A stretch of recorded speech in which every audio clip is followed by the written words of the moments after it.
कलाहांडी जिल्लार जूनागढ़ सहर एनएसी रे अनास्था प्रस्ताव काट खाइला।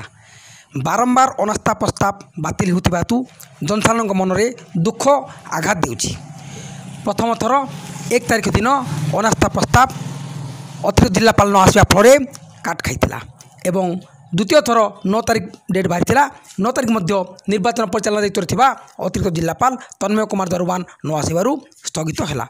इो प्रमोद कुमार खिलो सूचना देइछन्ति। बारंबार अनास्था प्रस्ताव भोट नहवा फल लोकंक मन में दुख आसुछि। देखंतु समस्त बीजेडी कर्मी जूनागढ़ एमएलए कैप्टेन दिव्यशंकर मिश्र उपस्थित रही ए विषय मत देइछन्ति। न्यूज पर्सन विमल चंद्र शतपथी।